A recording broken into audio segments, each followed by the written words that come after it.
Khan group of industry. বিল্ডিংয়ের 4-5 floor জুড়ে একটা কোম্পানি। এখানে সব স্টাফরা আরহামকে স্বাগতম করার জন্য ফুলের ব্যবস্থা করেছে। আরহাম নিজের মতো স্ট্রেট হয়ে তার কেবিনে চলে যায়। জংশুক সব ফুল গ্রহণ করে। জংশুকের হাত ভর্তি ফুল। সেগুলোকে এক স্টাফের হাতে দিয়ে জংশুকও আরহামের কেবিনের দিকে চলে যায়। জংশুক, মিটিংগুলো ফিক্সড করো। স্যার, সবাই অলরেডি মিটিং রুমে বসে আছে, আপনি গেলেই শুরু হবে। ঠিক আছে। আরহাম জংশুকের সঙ্গে মিটিং রুমে চলে যায়। লাক্সারি একটা হিডেন রুম। ভেতরে সব কিছু ডার্ক। সামনে একটা বোর্ড, তাতে কিছু মানুষের ছবিতে লাল গোল চিহ্ন দেওয়া। আর পাশেই রয়েছে হৃদির অসংখ্য ছবি। হৃদির সব রকমের ছবির দেখা মিলল এখানে। টেবিলের কোনায় বসে একটা ছেলে হাতে তার ওয়াইনের গ্লাস। এক সিপ ওয়াইন নিয়ে সোজা সামনে তাকায়।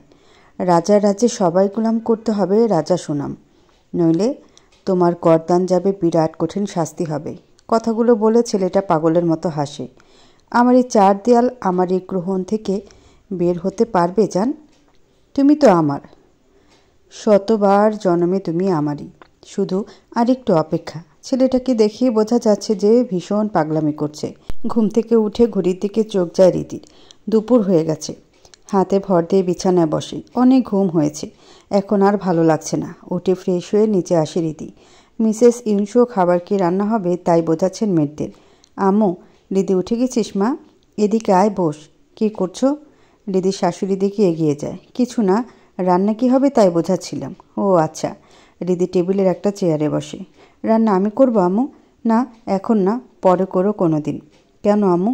এমনিতেও কাজ নেই, রান্না করলে সমস্যা নাই তো? কাজ নেই, তবে যদি আমরা চাই কাজ একটা করতে পারি। সত্যি? কী কাজ? কাজটা হলো কিমচি বানাই, তার জন্য যা যা লাগবে গিয়ে কিনবো আর ঘুরবো। সত্যি? হ্যাঁ।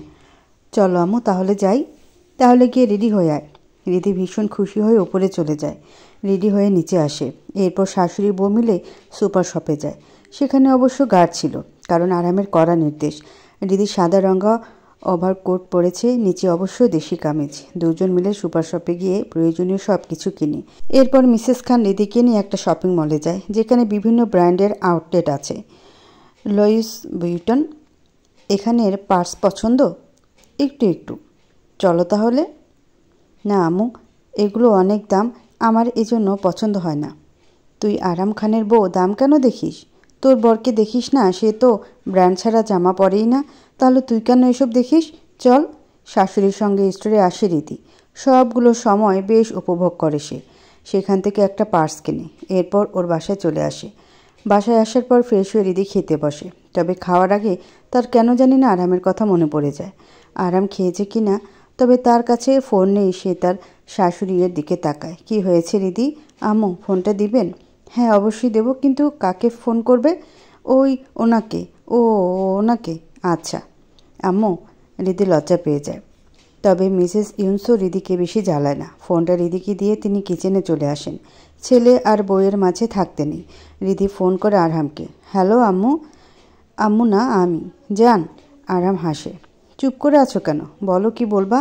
মজা করেছো আম্মুর সঙ্গে? হ্যাঁ। তাহলে বলো জান, কেন ফোন করেছো? খেয়েছেন? না, খাবো। খেয়ে নিন। তুমি কি আমার কেয়ার করছো জান? আমি ছাড়া বউ কি আরেকটা আছে? না, একেবারে না। তাহলে আর কে কেয়ার করবে? বাহ, মিসেস খান তো অনেক ভালো উত্তর শিখেছে। এত কথা জানি না, খেয়ে নিন। কথাটা বলে রীতি ফোন কেটে দেয়। অফিসে অনেক চাপ, না হলে আরাম ছুটিয়ে রীতির কাছে চলে আসতো এক্ষুনি। রীতির কথা বলায় শেষ হলে মিসেস খান মাংসের বাটিটা নিয়ে আসে। আসলে তিনিও চায় ওদের সম্পর্ক স্বাভাবিক হয়ে যাক। মিসেস খান চিন্তা করে সে আরহামের সঙ্গে কথা বলবে, রীতিকে যাতে একটা ফোন কিনে দেয়। দুপুরে খাওয়া শেষে সবাই যে যার রুমে গিয়ে ঘুমায়। সন্ধ্যার পর রীতি নিচে এসে দেখে শাশুড়ি তার চা বানাচ্ছে। দুজন মিলে চা খায়। এরপর টিভি দেখে। সময়টা ওদের বেশ ভালো কাটে। রাত 9টা। বাড়িতে আরামের গাড়ি প্রবেশ করে। আরাম বাড়িতে এসে দেখে রীতি মনোযোগ দিয়ে টিভি দেখছে। নেটফ্লিক্সে শো চলছে। আরাম ধীর গতিতে রীতির পাশে এসে দাঁড়ায়। রীতি এত মজে আছে যে সে আরামকে খেয়ালই করেনি। আরাম কোনো কথা না বলে রীতিকে পাজকুলে তুলে নেয়। হঠাৎ করে এমন হয় রীতি কেঁপে ওঠে, চিৎকার করে ওঠে। আরে জান, কান আমার ফেটে গেল। আপনি আমাকে ভয় পাইয়ে দিয়েছেন। আমার বউকে আমি ছাড়া ছোঁবার অধিকার আমি কাউকে দিইনি, তাই এত ভয় পেও না। আর যখন আপনি থাকবেন না তখন? আমি থাকবো না, এমন সময় কেউ তোমাকে ছুঁতে পারবে না। রিদি আরামের গলা জড়িয়ে ধরে। আরাম রিদিকে নিয়ে রুমে চলে আসে। এরপর রিদিকে বিছানায় বসিয়ে নিজে ফ্রেশ হতে চলে যায়। রিদি কাপড় বের করে রাখে আরামের জন্য। আরাম সেগুলো পরে নেয়। চলুন খাবেন, আর একটু বাকি চিকটা আমার ছিল, দেখতে দিলেন না। আচ্ছা তাই, হ্যাঁ চলুন। রিদি আরামকে খাবার বেড়ে দেয়। খাওয়া শেষে রিদি আবার সে ড্রামা দেখে শেষ করে। এরপর আরাম আবার রিদিকে নিয়ে উপরে চলে যায়। রিদিকে জড়িয়ে ঘুমিয়ে যায়। রিদিও কিছুক্ষণ পর ঘুমিয়ে যায়। সংসারটা এমনি থাকুক না, সারাটা জীবন এভাবে কাটিয়ে দিক না ওরা। তবে আমরা সবসময় যা কল্পনা করি আদৌ কি ঠিক সেই রকমটাই হয়? বাংলাদেশ। ইরফানের হাতে ভিসা আর টিকিট। সামনে রোজি বসে আছে। আমি কি জানতে পারি এই ভিসা আর টিকিট দিয়ে আপনি আমাকে কি বোঝাতে চাইছেন মিস রোজি? দেখুন ইরফান, আপনিও যে কোরিয়াতে ফেমাস সেটা আমি জানি। কথায় আছে 10-এর লাঠি 1-এর বোঝা। ও নানা ভুল বললাম নাকি? উফ, যাই হোক, এসব সিলি বিষয়ে জানাও যা, না জানাও তাই। আমার সঙ্গে কোরিয়া চলুন। ঠিক আছে চলুন। দেখুন ইরফান, আপনার মাথায় আমার থেকে ভয়ানক কিছু চলছে, এটা আমি জানি। ভালো কথা, জানা ভালো কথা। আমি এখন আসি। রোজি উঠে বেরিয়ে আসে সেখান থেকে। ইরফান ভিসা আর টিকিটের দিকে তাকিয়ে কেমন হাসছে। ওহ আরহাম খান, আমি আসছি, আমাদের আবার দেখা হবে। সকাল সকাল ঘুম ভাঙে রিদির। আরহামের বাহুডোর থেকে নিজেকে আলগা করে উঠে বসে। আরহাম ঘুমিয়ে আছে। রিদি একটু হাসে। কেন জানি না মায়াবিলাকে ভীষণ মায়াবী।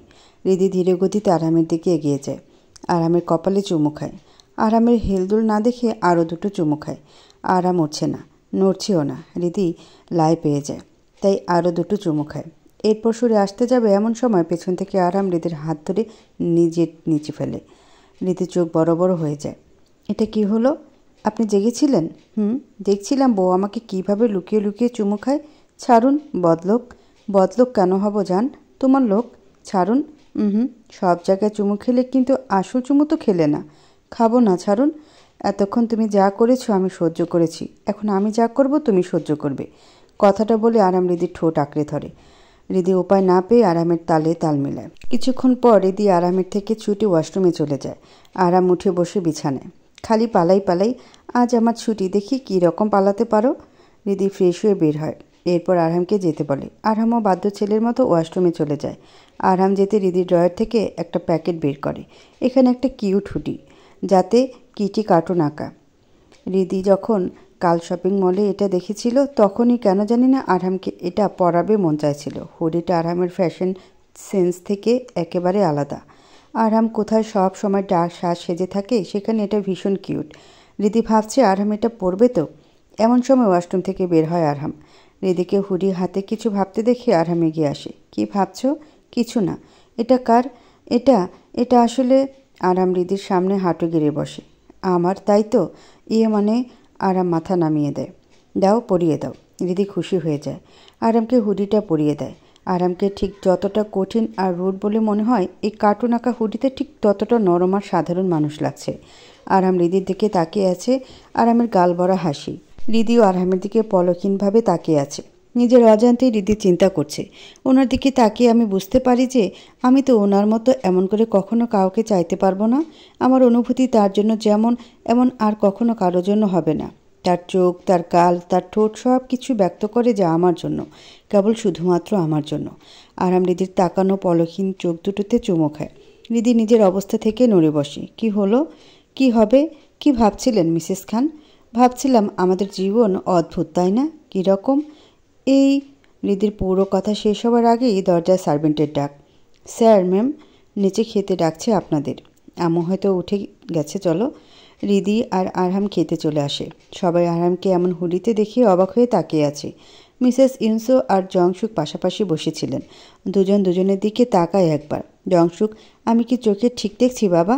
একই প্রশ্ন আমার আপনার কাছে আন্টি ইউনসো। হুডিটা কালকে আমি রিদিকে কিনতে দেখেছিলাম।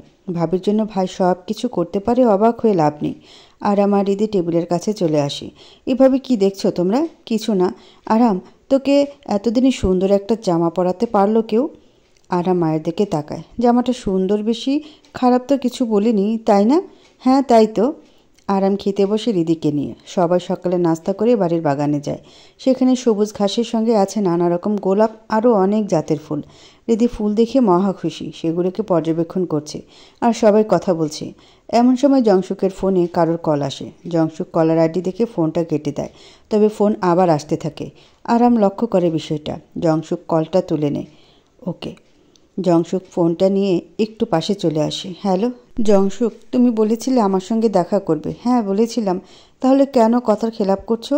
আমি 1 ঘন্টা ধরে বসে আছি, প্লিজ এসো। ঠিক আছে, আসছি। জংশুক কল কেটে রুমে চলে যায়। হাতে জ্যাকেট নিয়ে বেরিয়ে আসে। আন্টি হিউং, আমি একটু বাইরে যাচ্ছি। ঠিক আছে। জংশুক বেরিয়ে যায়। জংশুক আরামের ছোট, তাই সবসময় তাকে হং ইয়ং না হলে অফিস টাইমে স্যার বলে। রিদিকে ফুল দেখে এত খুশি হতে দেখে আরামের কেন জানি না ভীষণ ভালো লাগছে, কারণ সে জানতো না তার বউ সামান্য কিছুতেই ভীষণ খুশি হতে জানে। আরাম বসে রিদিকে দেখছিল, এমন সময় তার ফোনটা বেজে ওঠে।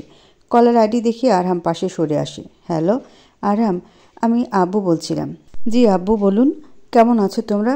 আলহামদুলিল্লাহ ভালো আছি আব্বু। দেখো আরাম, তোমার বাবার এই গ্রামে যে বাড়িটা আছে, বাংলো বাড়ি, সেটা অনেক বছর আগের, তাই না? জি। তোমার জন্মের পর, তোমাদের বিয়ের আগে তুমি কি কখনো এই গ্রামে এসেছো বাবা? হঠাৎ এমন প্রশ্ন? না, আসলে একটা বিষয় সামনে আসলো যে তাই। হ্যাঁ আমি গিয়েছি। আসলে তোমাদের বাড়িতে তোমার বাবা এসেছিলেন, তিনি গ্রামের সবাইকে হুমকি দিয়ে গেছেন। কিসের হুমকি? যদি 1 মাসের মধ্যে সবাই পেপারে সাইন না করি তাহলে এই গ্রামের সব বাড়ি তারা জ্বালিয়ে দেবে। আর কিছু বলেছে? হ্যাঁ বলেছে, তারা এর আগে যখন এসেছিল তখন তুমি ছোট ছিলে, এখন তুমি বড় হয়ে গেছো, তোমার অনেক ক্ষমতা, তুমি সব কিছু জ্বালিয়ে দেবে। বাবার কথায় কান দেবেন না আব্বু। আপনি নিশ্চিন্তে থাকুন, আমি আপনাদের সবার বেঁচে থাকতে কিছু হতে দেব না। বাবা, এরা অসহায়, তোমার বাবাকে একটু বোঝাও। বাবা তো আমারই, আব্বু কারোর কথা শুনবে বলে মনে হয় না, তবে চিন্তা করবেন না, আমি আছি। ঠিক আছে বাবা, পারলে সন্ধ্যায় রিদির সঙ্গে একটু কথা বলিয়ে দিও। ঠিক আছে। রিদির বাবা ফোন কেটে দেয়। আরাম পাশে রিদির দিকে তাকায়। আমি বহুবার গ্রামে গিয়েছি আর প্রতিবার তোমাকে দেখেছি। আরামের ঠোঁটের কোণা এক টুকরো বাঁকা হাসি, সবার অজানা সেই হাসি। রিদি, জি আম্মু, আমার রুমে একটু আয়মা, একটা কাজ আছে। ঠিক আছে।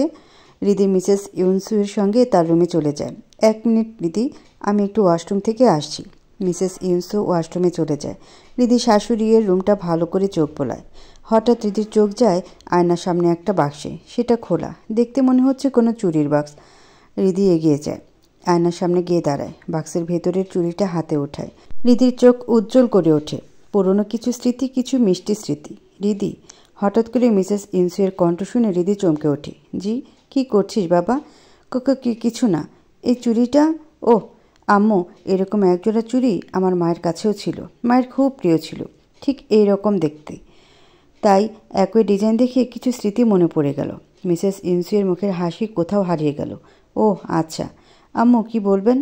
ও, এই উপহারটা নিয়ে এসেছিলাম, এটা পড়িস, আমার ভালো লাগবে। মিসেস ইউনসু রিদির হাতে একজোড়া কানের দুল দেয়। ধন্যবাদ আম্মু। আম্মুকে ধন্যবাদ বলতে নেই, সরিও বলতে নেই। আম্মু, যা রুমে যা। রিদি বেরিয়ে আসে। রিদির বেরিয়ে আসার পর মিসেস ইউনসু চুড়িগুলো হাতে নেয়। হে সৃষ্টিকর্তা, এ কেমন পরীক্ষা নিচ্ছ? এ কোন সত্যের সম্মুখীন দাঁড় করাচ্ছ? অতসী, তুই যেখানে আছিস ভালো থাকিস। আমার করা ভুলের শাস্তি আমার ছেলে থেকে শুরু করে আমিও ভোগ করেছি। আমি শুধু চাই ওরা যাতে ভালো থাকে। রিদির হাতে একটা স্কার্ফ নিয়ে বসে আছে জানালার কাছে।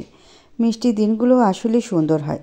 মা বাবা, সত্যি তোমার যাওয়ার পর আমাকে কখনো বুঝতে দেয়নি তুমি নেই। তারপরেও কেন এমন শূন্যতা জানি না। আমি তোমাকে ভীষণ ভালোবাসি মা। আমাদের যদি আর কখনো দেখা হয় তবে আমি অবশ্যই আমার না পাওয়া আদরগুলো বায়না করব। আমাকে আমার না পাওয়া আদরগুলো ফিরিয়ে দেবে তো মা?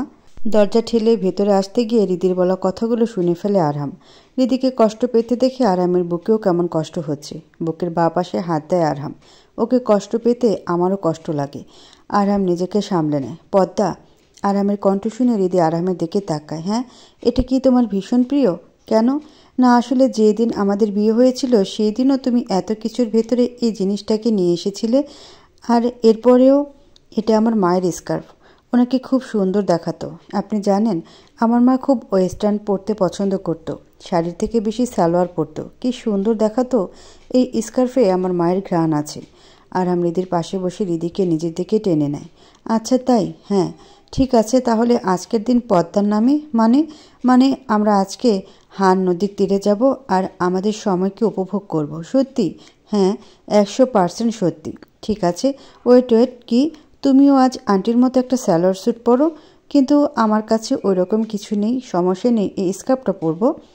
ঠিক আছে। বাই দ্য ওয়ে, আমার শাশুড়ির নাম কি ছিল? অতসী মির্জা। রিদির নামটা বলে ওয়াশরুমে দৌড় দেয়।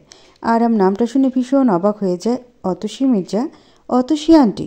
আরহাম কিছু ভাবে, এরপর সেও চলে যায় রেডি হতে। কিছুক্ষণ পর রিদি রেডি হয়ে নিচে আসে। আরামে সেখানে দাঁড়িয়েছিল। রিদি মৃদু হেসে আরামের হাত ধরে দুজন বেরিয়ে যায়। শিউল সিটির সব থেকে সুন্দর নদীর নাম হান নদী, যার তীরে পুরো শিউল অবস্থিত। কি অপূর্ব সুন্দর দেখাচ্ছে চারিদিক। রিদি বসে আছে বেঞ্চে, আরাম দূর থেকে আইসক্রিম নিয়ে আসে। দুজন বসে নিজেদের আইসক্রিম উপভোগ করে। আমি এই দৃশ্য শুধুকে ড্রামাতেই দেখেছি, আজকে মনে হচ্ছে সত্যি সত্যি দেখছি। কি সুন্দর! তোমার পছন্দ হয়েছে? হ্যাঁ ভীষণ পছন্দ হয়েছে। আরাম এবার রিদির দিকে ফিরে। তাহলে আরেকটা জিনিসও পছন্দ হবে আশা করি। কি জিনিস? আরাম পেছন থেকে একটা ফোন বের করে। আল্লাহ, জেড ফোল্ড? হ্যাঁ, এবার আর কারোর সঙ্গে কথা বলার জন্য আম্মুর ফোনের প্রয়োজন নেই। আই এম সরি রিদি, আমি তোমাকে কেন জানি না বন্দি বানিয়ে ফেলেছিলাম। It's okay, don't be sad, let's start a new journey. Arham রিদির দিকে তাকিয়ে হাসে।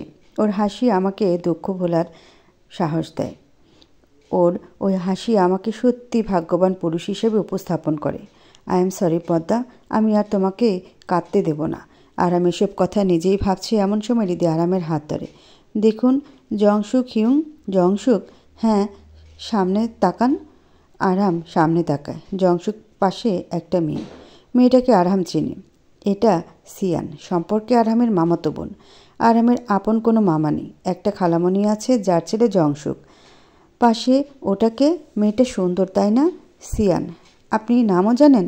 হ্যাঁ জানি। মেয়েটাকে? চলো আমার সঙ্গে এসো। আরে কোথায়? আরহাম রিদিকে নিয়ে জংশুক আর সিয়ানের সামনে দাঁড়ায়। জংশুক হঠাৎ করে ওদের দেখে ভয় পেয়ে সিয়ানের পেছনে লুকায়। ভাইয়া, আপনি মেয়েটার পেছনে লুকালেন? এটা কোন ধরনের কথা? জংশুক এবার বুঝতে পারে সে আসলে করেছেটা কি। সে সিয়ানের হাত ছেড়ে পাশে দাঁড়ায়, নিজের জ্যাকেট ঠিক করে। না, আমি লুকাইনি তো। লুকাবো কেন? সেটাই তো, লুকাবেন কেন?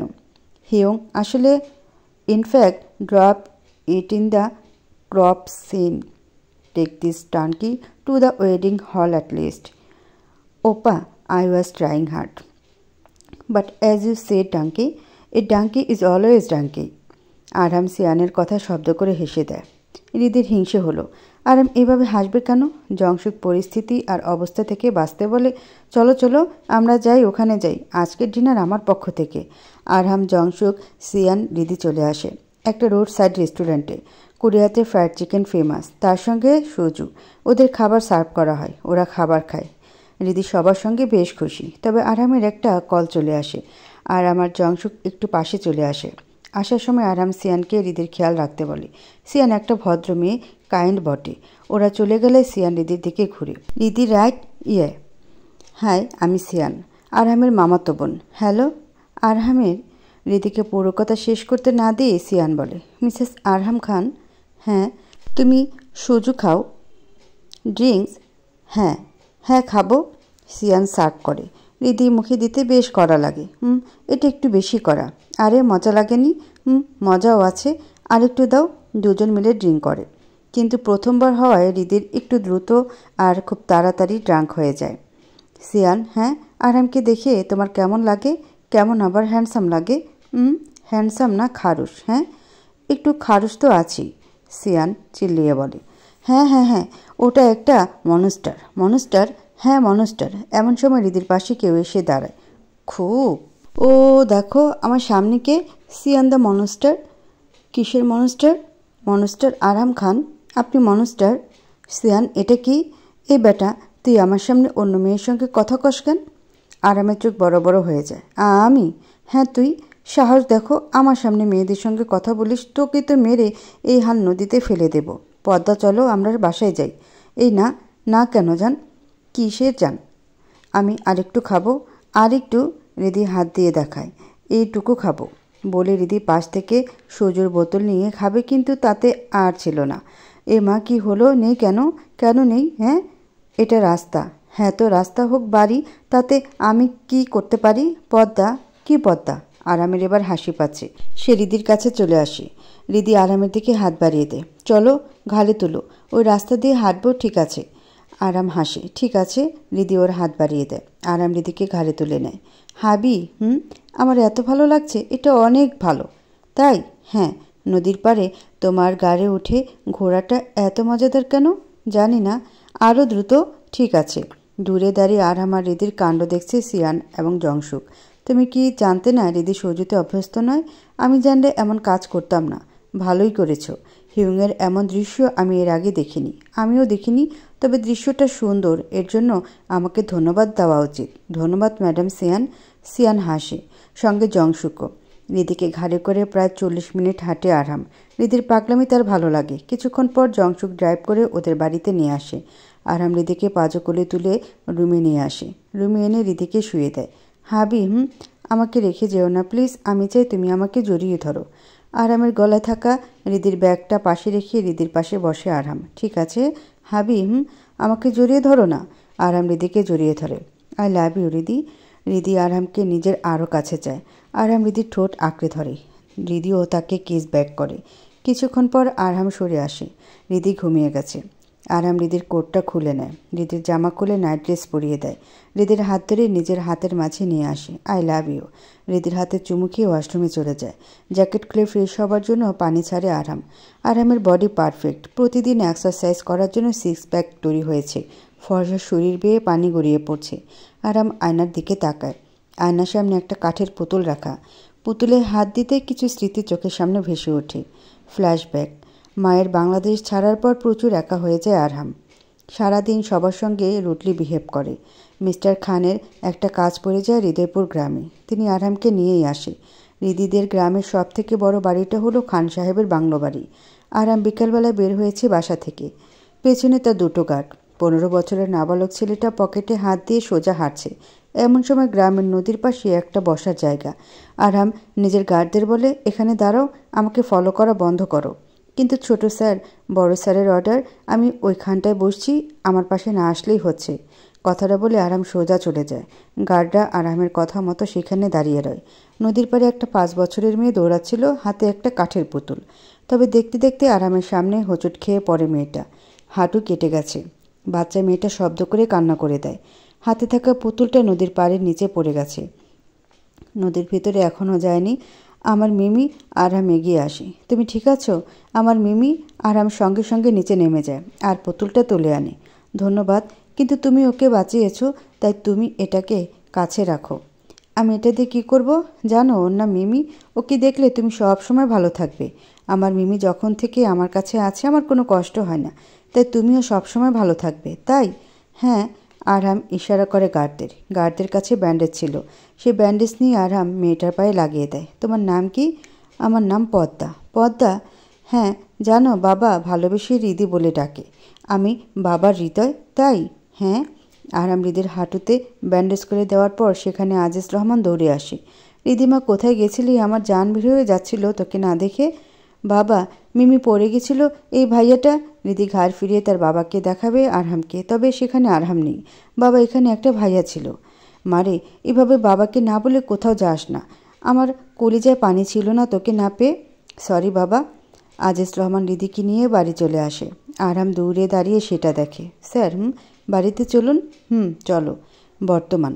পদ্মা। আরাম হাসে। ফ্রেশ হয়ে রুমে এসে রিদিকে জড়িয়ে নেয়।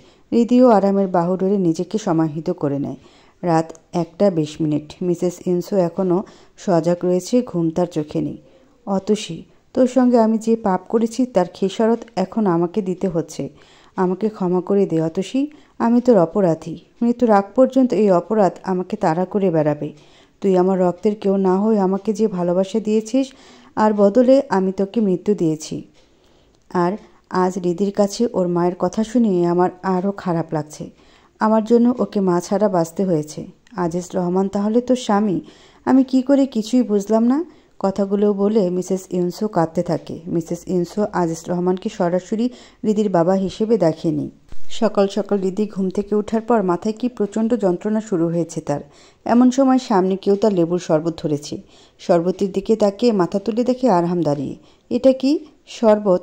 কি হয়েছিল কাল? আমার কিছু মনে আসছে না কেন? কালকের কথা কাল চলে গেছে, আজকের কথা ভাবো আর এটা খাও। রিদি আরহামের থেকে শরবতটা নিয়ে নেয়। এটা টক, চুপচাপ খেয়ে নাও। বাহানা করো না। তোমার না মাথায় যন্ত্রণা করছে? হ্যাঁ, তাহলে খেয়ে নাও। রিদি চুপচাপ শরবত খেয়ে নেয়। আরহাম রিদিকে ফ্রেশ করিয়ে নিচে নিয়ে আসে। আজ অফিস যেতে হবে তাই একেবারে রেডি হয়েই নিচে নামে। মিসেস ইউনসো ব্রেকফাস্ট টেবিলে রাখছিলেন। এমন সময় রিদি আর আরহাম আসে। তোরা উঠে গেছিস? আম্মু, তুমি ঠিক আছো?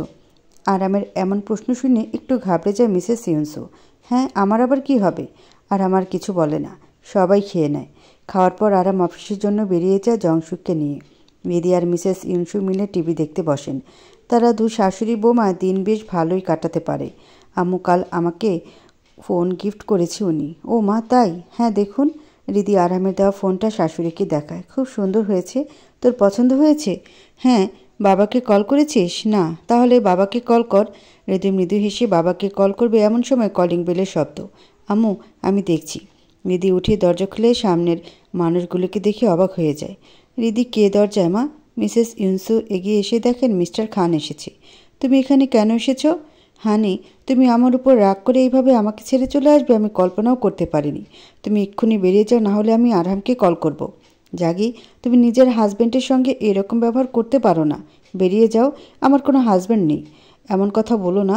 এই মেয়েটা যবে থেকে আমাদের বাড়িতে এসেছে কিছু না কিছু ঘটেই চলেছে। ওর জন্য আজকে আমার এই অবস্থা। মিস্টার খান আরও কিছু বলতে যাবে তার আগে মিসেস ইউনসুয়ের শক্ত হাতের চোট খেয়ে দাঁড়িয়ে যায়। মারলে কেন ইউনসু? তুমি আরেকটা বিয়ে করেছো রিদির জন্য? আমাকে, আমার ছেলেকে রেখে সেই মেয়ের সঙ্গে রাত কাটাও রিদির জন্য? ইউনসু, ব্যাস, অনেক বকেছ। এখন যেভাবে এসেছো সেভাবে চলে যাও। কিন্তু আমি থাকবো কোথায়? তোমার অনেক টাকা, হোটেলে থেকে চলে যাও। ইউনসু প্লিজ, আমি তোমার হাজব্যান্ড। আমার কিছু আসে যায় না। যাও, ওই মহিলার সঙ্গে নিজের বাকি জীবন কাটাও। কথাটা বলে মিসেস ইউনসু দরজা লাগিয়ে দেয়। রিদি সবটা দেখছে আর ভাবছে মানুষকে সুখে থাকতে ভূতে মারে। এই কথাটা বোধহয় সত্যি। রিদি একটু সরে এসে আরহামকে কল করে। আরহাম মিটিংয়ে ছিল, তারপরেও রিদির থেকে পাওয়ার প্রথম ফোন কল। আরহাম মিটিংয়ে সবাইকে ইশারা করে চুপ করতে, তারপর ফোন তুলে নেয়। হ্যালো, আপনি কি করছেন? মিটিংয়ে ছিলাম, কিছু বলবে? বাবা এসেছিল। কে? ওই আপনার বাবা। কিছু বলেছে? আমি এখনই আসছি। না না, কিছু বলেনি। আম্মু বাবাকে থাপ্পড় মেরে দরজা বন্ধ করে দিয়েছে। দেখুন, উনি বয়স্ক মানুষ, কোথায় থাকবে? প্লিজ ওনাকে বাড়িতে নিয়ে আসুন, তারপর না হয় টিকিট কেটে বাংলাদেশে পৌঁছে দিবেন। বাবা তোমাকে বেশি পছন্দ করে না কখনোই। তারপরও বাবার কথা এত কেন ভাবো? আমার বাবা আর আপনার বাবা একই বয়সী, কেন ভাববো না বলুন?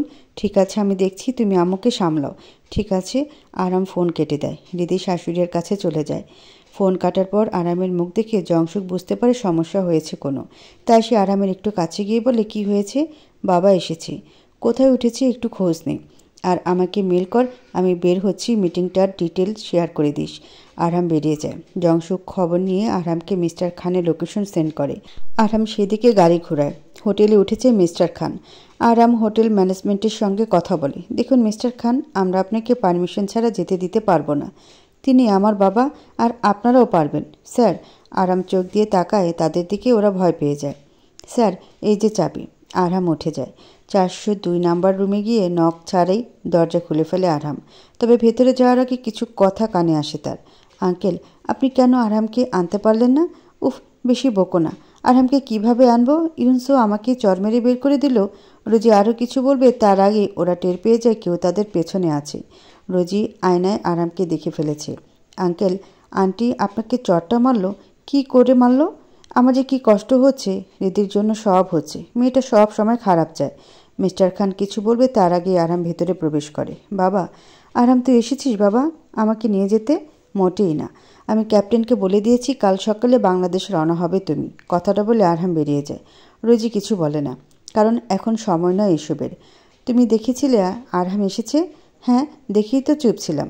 আঙ্কেল, আমাদের প্ল্যান বি অনুযায়ী কাজ শুরু করতে হবে। ঠিক বলেছ। আরহাম সেখান থেকে সোজা বাড়িতে চলে আসে। বাসায় আসার পর রিদিকে জড়িয়ে ধরে।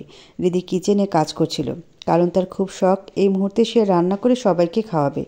আরহামকে চিনতে রিদির মোটেই ভুল হলো না। সে না ফিরেই বলে, চলে এসেছেন এত তাড়াতাড়ি? হ্যাঁ, চলে এসেছি তাড়াতাড়ি। খুশি হওনি যান? ফ্রেশ হয়ে আসুন, আমি রান্না করছি। গ্রানটা দারুণ আসছে। ও মা, তাই? রিদি কড়াই থেকে মাংস বোনা বাটিতে তুলে আরহামকে দেয়। খেয়ে বলুন কেমন হয়েছে। আরহাম মুখে দেয়। যান, সত্যি অনেক মজা হয়েছে। তাহলে যান, ফ্রেশ হয়ে আসুন। ঠিক আছে, জো হুকুম মেরি রানী। আরহাম ওপরে চলে আসে। মিসেস ইউসুফ বের হয় রুম থেকে।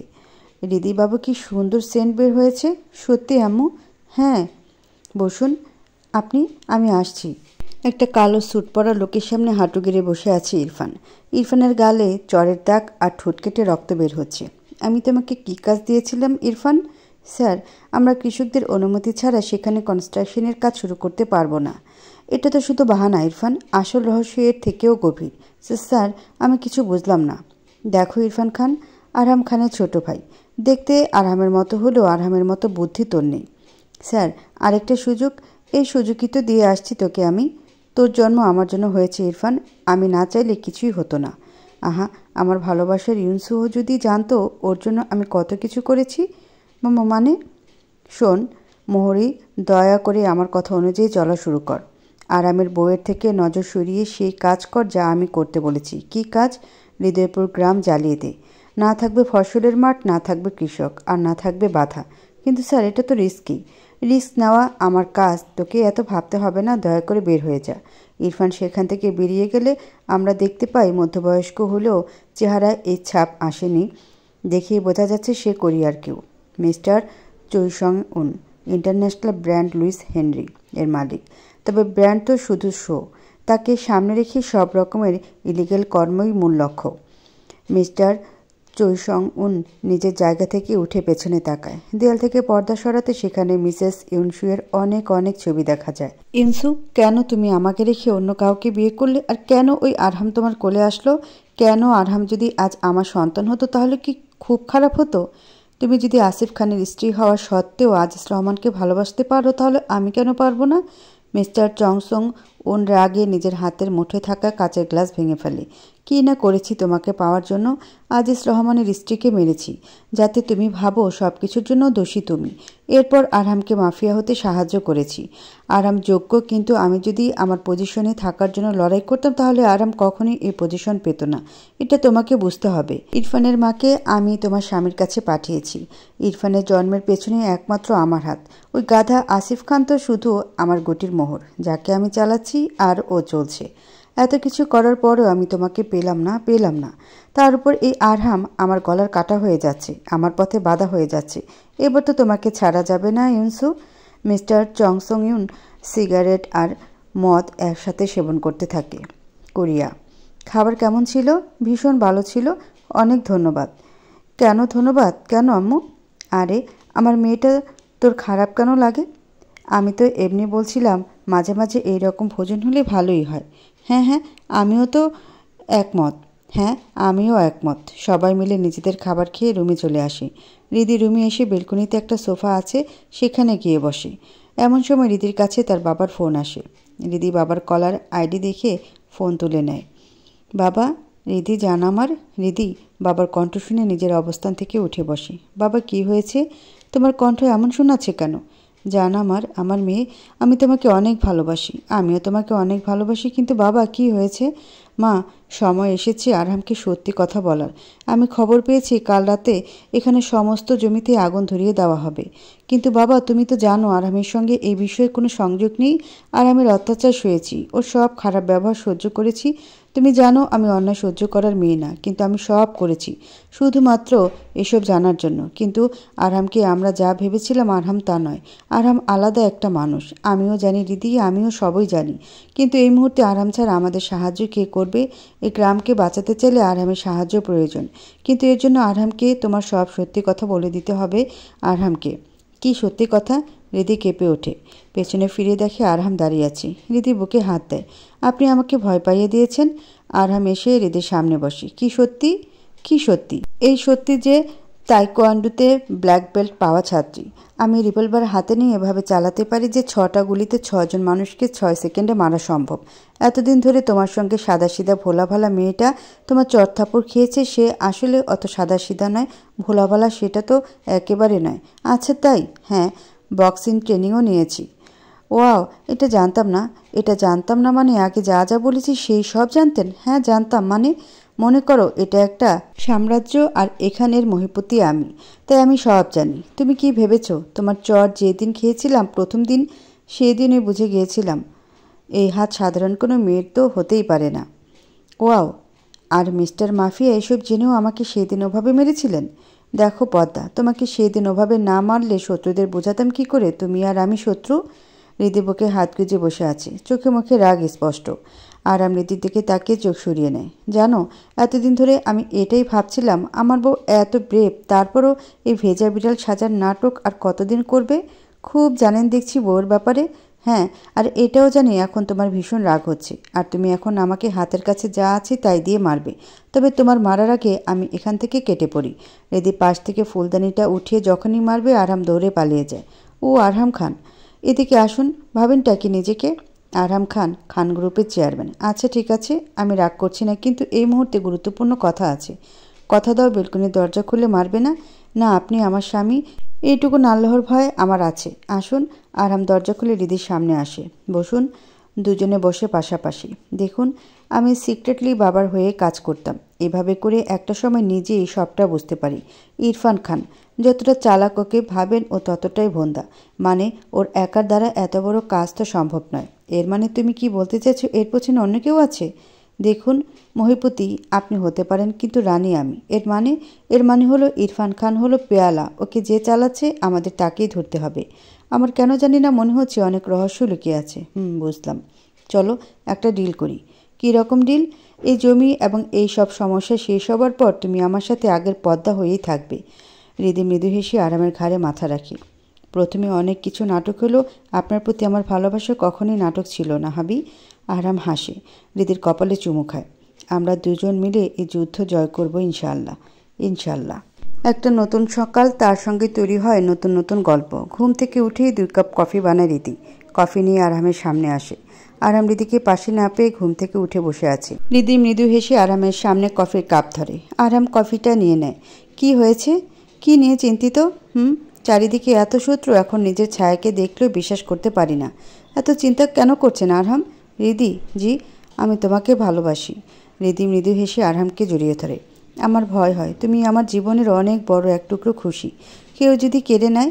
আমি নিজের খেয়াল রাখতে পারি, আপনার জন্য হলেও আমি নিজেকে সবসময় বাঁচাতে চেষ্টা করব। আপনাকে রেখে কোথায় যাব? যাবে না, কোথাও যাবে না? যাব না। একটা ছেলে এত হ্যান্ডসাম যে শার্টের হাতা ফোল্ড করার সঙ্গে সঙ্গে তাকে দেখতে অদ্ভুত সুদর্শন দেখা যায়, যে হাসলে মনে হয় নক্ষত্রের মতো উজ্জ্বল হয়ে এসেছে ধরনী, তাকে রেখে কি করে কোথাও যাই? আরাম হৃদির মুখের দিকে তাকিয়ে আছে। আমাদেরকে আজ বাংলাদেশের উদ্দেশ্যে রওনা হতে হবে। হ্যাঁ, কিন্তু তার আগে আম্মুকে এখানে রাখা যাবে না। এখানে গার্ডরা থাকবে? হ্যাঁ থাকবে। সবার কাছে মনে হবে আম্মু এখানে থাকে, কিন্তু আসলে আম্মু অন্য কোথাও থাকবে। কিন্তু এরকম কেন? দেখুন, আমরা গ্রামে থাকি, আমাদের পাড়ায় মাঝে মাঝে কুকুর হন্য হয়ে যায়, যাকে পায় তাকে কামড়ায়। হেরে যাওয়া শত্রুও হন্য কুকুরের মতো হয়ে যায়, যাকে পায় তাকে কামড়ায়। যে এই সব কিছু প্ল্যান করেছে সে এটা খুব ভালো করেই জানে আপনার দুর্বলতা আপনার আম্মু, তাহলে টার্গেট আপনার আম্মুই হবে। আর এখানে বাবা এসেছে, বাবাকে আমি বিশ্বাস করি না। বুঝতে পেরেছি। আরহাম প্রস্তুত? মিসেস খান প্রস্তুত।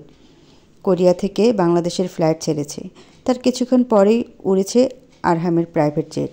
হৃদি বসে আছে, আরাম হৃদির হাত ধরে বসে আছে। যুদ্ধ অনেক কঠিন হতে চলেছে। প্রায় 200 কোটি টাকার জমি, সঙ্গে এতগুলো কৃষকের কঠিন পরিশ্রম, সব কিছু। হৃদির বাবা পুরোটা জীবন ধরে এদের অধিকারের জন্য লড়াই করেছে, তার সঙ্গে হৃদিও। সেদিন আরামকে হৃদির কাছে সব থেকে বড় শয়তান বলে মনে হয়েছিল। আরামের ওই হ্যান্ডসাম চেহারার পেছনে লুকিয়ে থাকা রাক্ষসটাকে মেরে ফেলতে মনে চাইছিল। সেই দিন নিজের অজান্তেই কঠিন সিদ্ধান্ত নিয়েছিল হৃদি। হৃদি চাইলে সেই দিন বেরিয়ে যেতে পারত। ফিরে এসেছিল শুধুমাত্র একটাই কথা ভেবে, আরাম খানের বরবাদি।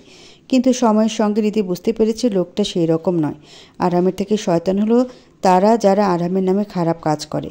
আর আরামের ভয়ে প্রশাসন কিছু করতে পারবে না। সব কিছু ভাবতে ভাবতে হৃদি চোখ বন্ধ করে নেয়। আরামের ঘাড়ে মাথা নামিয়ে দেয়। আরাম হৃদির দিকে তাকিয়ে আছে। হৃদির মুখের উপরে থাকা চুলগুলো সরিয়ে দেয়। আরামের ঠোঁটের কোণে বাঁকা হাসি। আরাম চোখ বন্ধ করে নেয়। পদ্মা, তুমি একজন নারী, আমার ব্যক্তিগত নারী, তবে তুমি শুধু সেটাই দেখো যেটা আমি দেখাতে চাই। তোমার চোখে এখন তোমার স্বামী শয়তান নয়, তোমার স্বামী একজন মানুষ যার নাম করে শয়তানগুলো তার কালো কাজ চালিয়ে যাচ্ছে। কিন্তু তুমি এটা জানো না, একটা শয়তানকে হারাতে অবশ্যই আরেকটা শয়তানই পারে। কোনো মানুষের দ্বারাই শয়তানকে শেষ করা সম্ভব নয়। তুমি আমার জীবনের সব থেকে বড় দুর্বলতা। এই সমস্ত সঠিক কাজ, সৎপথ আমার কোনোই মাথা ব্যথা নেই, এসব ন্যায় বিচার নেই। আমি এখনও ঠিক সেই আরাম খানুই আছি, কালো দুনিয়ার একমাত্র মহিপতি। তুমি আমার রানী, আর আমার রানী হয়ে থাকবে। তুমি চাইলেও থাকবে, না চাইলেও থাকবে। তবে এই শয়তানগুলো শয়তানের উপরে চলে গেছে। ভালোভাবে বাঁচতে গেলে এদেরকে শেষ করা প্রয়োজন। তাই আমি যাচ্ছি। আর তোমার বাবা তোমার জীবনের সব, তাই তার জীবন বাঁচাতে, তোমাকে খুশি রাখতে ভালো মানুষের এই মুখোশটা আমাকে পরতেই হবে। ভালোবাসি পদ্মা দিদি। আরহাম কথাগুলো নিজের মনেই ভাবতে ভাবতে ঘুমিয়ে যায়। বাংলাদেশে পৌঁছে আরহাম সোজা তার অফিসে চলে যায়। আজিজ রহমান সেখানে আগে থেকে উপস্থিত ছিল। রিদি বাবাকে এতদিন পরে দেখে জড়িয়ে ধরে। বাবা, কেমন আছিস মা? ভালো বাবা, তুমি কেমন আছো? ভালো। আরহাম, বাবা ভালো আছি আব্বু। আপনি বসুন। হ্যাঁ, আমাদের কাছে সময় নেই, আমি তোমাদের সব বিষয় বুঝিয়ে বলি। আজিজ রহমান সামনে থাকা হোয়াইট বোর্ডের পর্দা সরিয়ে দেয়। দেখো, ইনি হলেন অ্যাসিল্যান্ট আবদুল্লাহ আল মামুন। টাকা খেয়ে রেখেছে, গ্রাম পড়ে যাওয়ার পরপর পৌর জমি ইরফান খানের নামে করে দেবে। ইনি হলেন প্রসিকিউটর জীবন মির্জা, যে গ্রাম পড়ে যাওয়ার সঙ্গে সঙ্গে এই কেসটাকে দুর্ঘটনার হিসেবে প্রমাণ করবে। ইনি হলেন পাইলট জিবরান, যে আজ প্লেন দিয়ে পুরো গ্রামের উপরে ফয়েল ছড়াবে। পুরো প্ল্যান বানিয়ে ফেলেছে ইরফান। রিদি এগিয়ে আসে বোর্ডের কাছে। হ্যাঁ, পুরো প্ল্যান তো বানিয়ে ফেলেছে। এই মুহূর্তে আমাদেরকে প্রথম অ্যাসিলেন্টকে বদলি করতে হবে। হঠাৎ করে অ্যাসিলেন্ট বদলি হয়ে গেলে ওদের শক্তি কমে যাবে, ওরা ঘাবড়ে যাবে। আর ওই পাইলট, ওকে মেরে আমাদের পাইলট বসাতে হবে প্লেনে। ফয়েল চেঞ্জ করে পানি দিয়ে দেব ট্যাঙ্কে। এরপর আগুন লাগানোর কাজটা স্বয়ং ইরফান খান নিজেই করবে। আমরা ইরফান খানের একজন লোককে নিজেদের বানিয়ে নেব, যে ইরফান খানের সমস্ত স্বীকারোক্তি নেবে। এরপর ইরফান খান যখন আগুন ধরাতে যাবে তখন সেই ভিডিওটাও ধারণ করবে। ইরফান যখন দেখবে আগুন জ্বলছে না, তখনই হবে আসল খেলা। ওকে ওই সময় জেলে পাঠাবো। আরাম রিদির কথা শুনে ইমপ্রেস হয়ে যায়। ওয়াও, হোয়াট এ প্ল্যান জান। হ্যাঁ, থামুন, এত তারিফ করলে লজ্জা লাগে। ঠিক আছে, তাহলে আমরা আমাদের কাজে লেগে পড়ি। হ্যাঁ, আপনি প্রথম অ্যাসিলেন্ট বদলান, আর ইরফান খানের বাড়িতে নতুন মেহমান আমি পাঠাই। সাবধানে। রিদি আরামের সামনে এসে দাঁড়ায়। হ্যাঁ, সাবধানেই থাকবো। আর ওটা আমার গ্রাম, আমাকে কে কি বলবে? আরাম হাসে রিদিকে জড়িয়ে ধরে। ওরা প্ল্যান অনুযায়ী কাজে লেগে পড়ে। অ্যাসিলেন্ট অফিসে পায়ের উপর পা তুলে চা খাচ্ছে মামুন সাহেব। হঠাৎ করে অ্যাসিলেন্ট অফিসের নায়েব দৌড়ে আসে। স্যার, সর্বনাশ হয়ে গেছে। কি হয়েছে নায়েব সাহেব? স্যার, এটা দেখুন। মামুন সাহেব নায়েবের হাত থেকে ফর্মটা নিয়ে পড়ার সঙ্গে সঙ্গে অবাক হয়ে যায়। এটা কি? জলদি ইরফান স্যারকে কল করুন। হ্যাঁ হ্যাঁ, ইরফানের বাড়িতে। হোয়াট দ্য, তুমি কি করছিলে? তুমি আগে থেকে এসব জানতে না? জি না স্যার, যদি জানতাম আপনাকে আগেই বলে দিতাম। আমাকে আজই চলে যাওয়ার কথা বলেছে। আমার উপর অর্ডার আছে, এখানে রেসিডেন্ট হয়ে আর একটা কাগজেও সাইন করতে পারবো না আমি। তুমি চলে গেলে দায়িত্ব কার? স্যার, ইউএনওর হাতে চলে যাবে নতুন কেউ না আসা পর্যন্ত। ঠিক আছে, আমাকে ভাবতে দাও। আর যাওয়ার আগেই ইউএনওর সঙ্গে আমার মিটিং ফিক্সড করে দিয়ে যাও। ঠিক আছে স্যার। হৃদয়পুর উপজেলার নতুন 5 তলা ভবন হয়েছে, অনেক সুন্দর দেখতে। ইউএনও জহিরুল ইসলামের রুমের সামনে দুটো গার্ড দাঁড়িয়ে আছে। আরহাম চায়ের কাপটা টেবিলে রাখে। সামনে জহিরুল ইসলাম বসে আছে। মিস্টার খান, আপনি এখানে এসেছেন আমার সৌভাগ্য। এমনটা নয়, আসলে আমি একটা কাজে আপনার সঙ্গে দেখা করতে এসেছি। জি জি স্যার, আপনি বিনা দ্বিধায় বলুন। আরহাম মৃদু হাসে। আসলে আরহাম জহিরুল ইসলামের সামনে দাঁড়িয়ে আছে। দুজনই এই মুহূর্তে চিন্তিত। এত বড় ঘটনা, এই সবও সম্ভব? হ্যাঁ, সবই সম্ভব। আমি আমার জায়গায় ঠিক থাকব। সেটাই তো সমস্যা। রাতারাতি আপনার মৃত্যুর খবর আমরা শুনতে পারবো না। তাহলে উপায়? শত্রুকে প্রথম বিশ্বাস করাতে হবে, আমরা ছাড়া তাদের কেউ নেই। এরপর সেই বিশ্বাসটা তাদের জীবনের মতো কেড়ে নিতে হবে। হ্যাঁ, বুঝতে পেরেছি। আপনি খুব ভালো মানুষ। ধন্যবাদ স্যার। প্লিজ স্যার বলবেন না, মিস্টার জহিরুল বললেই হবে। Okay mister Zahirul. আরহাম তার সঙ্গে হাত মিলিয়ে চলে আসে। রিদি দাঁড়িয়ে আছে ইরফান খানের বাসার সামনে। তার পাশেই দুটো ছেলে। আমার কথা বুঝতে পেরেছ? জি ম্যাম। এখন কাজে লেগে পড়ো। জি ম্যাম, আপনি যা বলবেন। রিদি হেসে সেখান থেকে গাড়ি নিয়ে বেরিয়ে যায়। ইরফান খানের রুমে মিস্টার চৈসং উন বসে আছে। ইরফানও বসে আছে পাশে। আমি বুঝলাম না, উনি কি করে এইভাবে বদলি হয়ে যেতে পারে রাতারাতি। পলিটিশিয়ান আর সরকারি কর্মকর্তাদের ভেতর এই একটা সমস্যাই তো আছে। পলিটিশিয়ানরা যাকে খুশি তাকে পছন্দ না হলেও ট্রান্সফার করিয়ে দিতে পারে। কিন্তু স্যার, আমি তো ওই এমপিকে মোটা অঙ্কের টাকা দিয়েছি। তোমার টাকা দেওয়ার মানে হলো তুমি ডিল করতে চাও, তা গ্রহণ করার মানে হলো সে ডিলে রাজি। এবার বুঝো, তার ভেতর তার পেশা নিয়ে কোনো ইমান নেই। আর যার ইমান নেই সে বারবার বিক্রি হতে পারে। ও স্যার, আপনি তো অনেক ইন্টেলিজেন্ট। হ্যাঁ, তোর থেকে বেশি। কিন্তু এখন কি করব? অপেক্ষা। মানে আজকের জন্য অপেক্ষা করতে হবে। আজ রাতের প্ল্যান ক্যান্সেল করো। কাল ইউএনওর সঙ্গে আমি নিজে দেখা করব, এরপর বাকি পদক্ষেপ। ঠিক আছে স্যার, সবাইকে ইনফর্ম করে দাও। জি স্যার। রিদিদের বাড়িতে রিদির বাবাকে আরহাম ঢাকায় রেখে এসেছে। তার বয়স হয়েছে, এসব মারামারি হলে তিনি হয়তো সামলাতে পারবে না। এর থেকে বড় কথা, তার সেফটি প্রয়োজন। রিদির বাড়ির সদর দরজা খুলে ভেতরে আসে। তার হ্যান্ডসাম হাজব্যান্ড চুলায় কফি বানাচ্ছে। রিদি মৃদু হেসে আরহামকে পেছন থেকে জড়িয়ে ধরে। I love you. তুমি চলে এসেছো? হ্যাঁ, I love you too. Ridi আরহামের পিঠে চুমু খায়। আরহাম হেসে রিদিকে সামনে আনে। পিঠে কেন চুমু খাচ্ছ?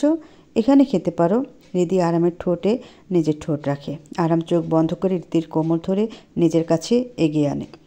দুজনকে সমানভাবে ভালোবাসা দিয়ে আমন্ত্রণ জানাতে থাকে। পুরো বাড়িতে রিদি আর আরহাম ছাড়া কেউ নেই। গার্ড আছে বাইরে, কিন্তু সাধারণ পোশাকে, কারণ গ্রামের মানুষদের ভয় দিতে চায় না তারা। আরহাম রিদিকে নিজের আরেকটু কাছে টেনে আনে। এমন সময় কফির দুধ উঠতে পড়ে। রিদি সরে আসে, গ্যাস বন্ধ করে দেয়। আল্লাহ, পুড়ে গেল। আমি আবার বানিয়ে দিচ্ছি, আপনি ঘরে যান। তবে আরহামের এখন কফি খাওয়ার মন মানসিকতা একেবারেই নেই। সে রিদিকে কোলে তুলে নেয়। আরে, কফি খাবেন না? চাই না কফি। রিদিকে নিয়ে বেডরুমে চলে যায়। রিদিকে খাটে শুয়ে নিজে রিদির উপরে চলে আসে। I love you too. Arham রিদির গলায় মুখ ডোবায়। রিদির নিঃশ্বাস ভারী হয়ে আসে। দেখতে দেখতে রিদির আর্তনাদ আর আরহামের গোঙ্গানু ভরে যায় চারিদিক। বিকালবেলা রিদির বুকে উপরে আরহাম ঘুমিয়ে আছে। রিদির চোখ খুলে দেখে ঘড়িতে বাজে বিকাল 4টা। ওরা কেউ কিছু খায়নি। রিদি আরহামের ঘুমন্ত মুখের দিকে তাকায়। কি মায়াবী! আরহামের কপালে চুমু খায় রিদি। আরহামের মাথাটা বুকের উপর থেকে সরিয়ে বালিশে রাখে। বিছানা ছেড়ে উঠে চুলটা বেঁধে নেয়। এরপর ফ্রেশ হয়ে কিচেনে চলে আসে। ফ্রিজে বাবা তাদের জন্য কত রকম বাজার করে রেখেছে। রিদি হাসে। তার বাবা পারেও বটে। সেখান থেকে হাঁসের মাংস আর একটা মাছ বের করে ভিজিয়ে রাখে। ওগুলো গলতে গলতে বাকি কাজগুলো সেরে নেয় রিদি। কিছুক্ষণ পর ভাতের চাল ধুয়ে চড়িয়ে দেয়। গ্যাসে কড়াই চেপে মশলা উঠিয়ে দেয়। মশলা ভাজার গ্রানে ঘর মোমো করছে। রিদি দ্রুত জানালা খুলে দেয়। হাওয়াটা বের হবার জন্য। ধীরে ধীরে রিদি রান্নার প্রায় শেষ পর্যায়ে। এমন সময় আরাম উঠে এসে রিদিকে জড়িয়ে ধরে। উঠে গেছেন? হ্যাঁ। ফ্রেশ হয়ে আসুন, খাবেন? যাব। ছাড়ুন, যান, ফ্রেশ হয়ে আসুন। যাচ্ছি। তোমার ঘ্রাণ আমাকে শান্ত করে। রিদি এবার ভুকুচকে তাকায়। কোনো স্বপ্ন দেখেছেন? তাহলে এমনি। আচ্ছা যান, দেখুন কি ভালো রান্না পারি আমি। ঘ্রাণ সুন্দর এসেছে। তাহলে যান, ফ্রেশ হয়ে আসুন। ওকে। আরাম ফ্রেশ হয়ে আসে। দুজন মিলে খাবার খেয়ে নেয়। আজকের দিনটা এভাবেই কেটে যায়। মিসেস ইউনসো আজিজ রহমানের সামনে বসে আছে। আজিজ রহমান অবাক হয়ে তাকিয়ে আছে মিসেস ইউনসোর দিকে। আপনি? হ্যাঁ, আমি। আরহামের মা আমি।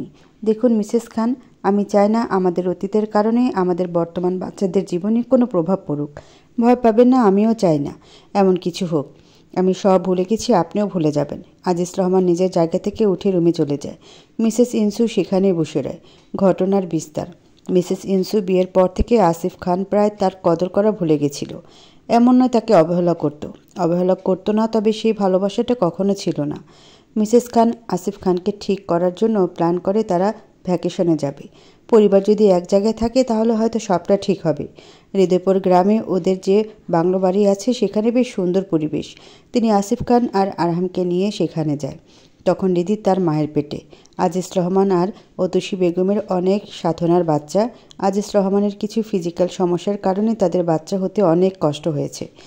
অনেক ডক্টর দেখানোর পর ওদের বাচ্চা হবে। আজিজ রহমান গ্রামের মাথা, তাই কোনো কাজে তাকে সবাই বিশ্বাস করে। আসিফ খান তাই এখানে আসার পর আজিজ রহমান এবং তার স্ত্রীকে খাওয়ার দাওয়াত দেয়। তারা দাওয়াত গ্রহণ করে যথাযথ সময়ে চলে যায়।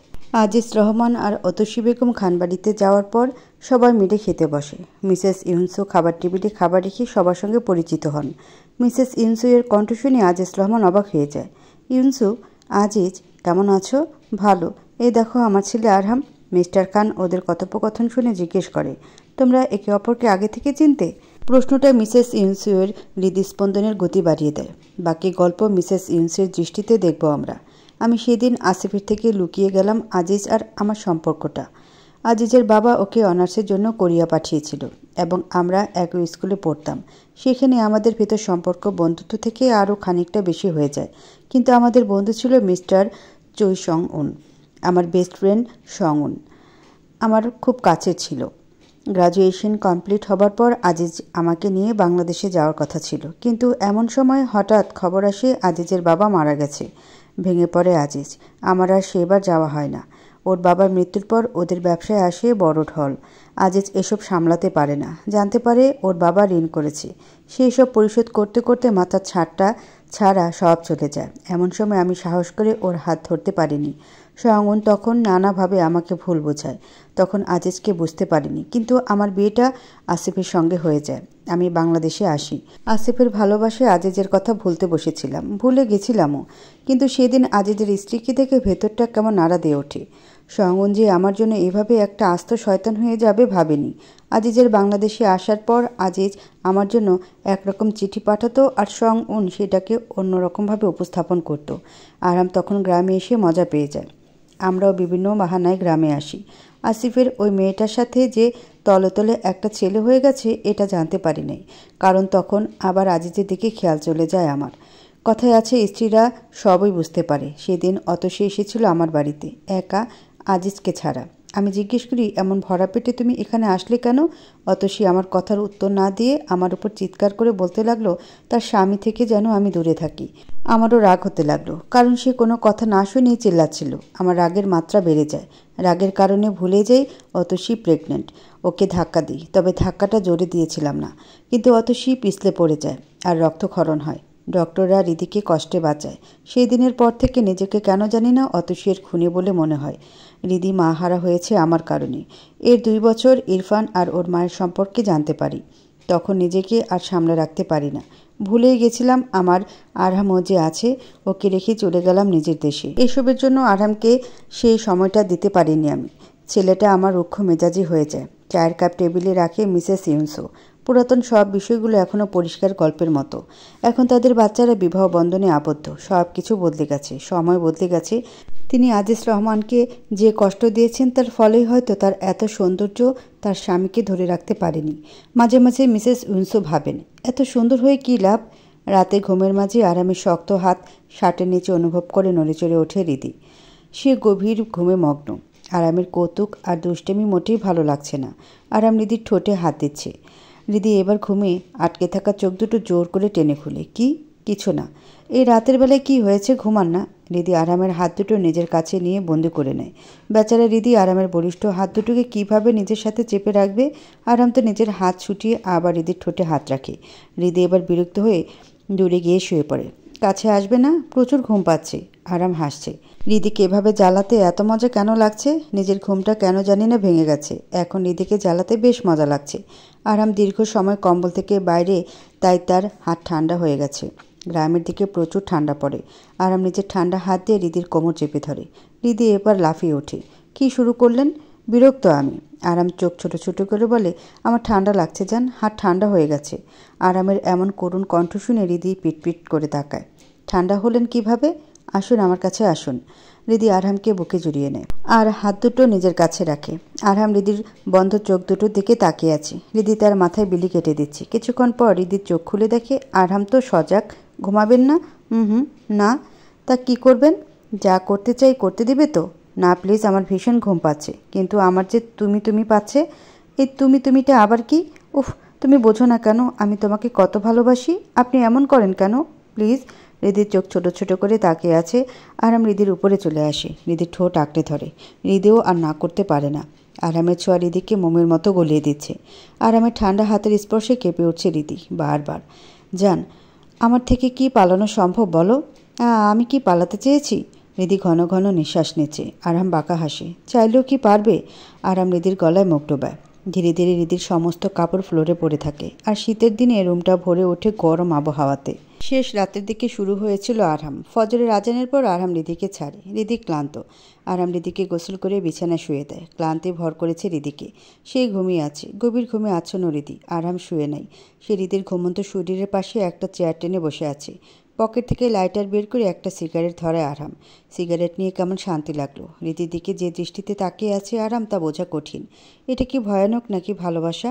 পদ্মা, আমার পদ্মা, এভাবেই আমার বাহুডোরে আবদ্ধ হয়ে থাকবে তুমি সারা জীবন। আরাম সিগারেটের শেষ টান দিয়ে সেটা ফেলে দেয়। এরপর রিদির পাশে গিয়ে শুয়ে পড়ে। তোমার সঙ্গে গভীর সময় কাটানোর পর সিগারেট খেতে ভালোই লাগে। আরামের এমন পাগলামি রিদি দেখছে না, দেখলে নিশ্চিত ভয় পেয়ে যেত। পরদিন ঘুম ভাঙতে দুপুর হয় রিদির। আরাম আগে থেকেই সব বন্দোবস্ত করে রেখেছে খাওয়ার। আজ ইয়নের সঙ্গে লি সংউইনের মিটিং আছে, সেখানে আরাম আর রিদি বেশ বদলে যাবে। রিদিকে খাবার খাইয়ে নিজেও খেয়ে নেয় আরাম। রিদি আরামকে রেডি করিয়ে দেয়, চোখে চশমা, হাতা ফুল, চুলগুলো ক্যাবলাদের মতো সাজিয়ে দিয়েছি। রিদি আরামের দিকে তাকিয়ে আছে। কি দেখছো? আমি কি আর্টিস্ট? ওয়াও ওয়াও, সাজিয়ে দিয়েছি। এটাকে ওয়াও ওয়াও সাজ বলে? হ্যাঁ, রিদি শব্দ করে হেসে দেয়। আমার স্মার্ট বরটা কেউ টেরই পাবে না এটা আরহাম খান, কোনো চান্সই নেই। হ্যাঁ হ্যাঁ ম্যাডাম, রিদি চলুন। আজকে আরহাম সেজেছে ম্যাডাম রিদি সেক্রেটারি, আর রিদি সেজেছে কোরিয়ান ইন্টারন্যাশনাল ইন্টেলিজেন্স সার্ভিসের বস। আরহাম আগে থেকে সব রকম বন্দোবস্ত করে দিয়েছে, আমরা রেডি। আরহাম রিদিকে জড়িয়ে ধরে, এত সুন্দর লাগছে, ইচ্ছে হচ্ছে খেয়ে ফেলি। অনেক হয়েছে, এবার ছাড়ুন, চলুন। হ্যাঁ ম্যাডাম। রিদি আরহামের কথায় শব্দ করে হাসে।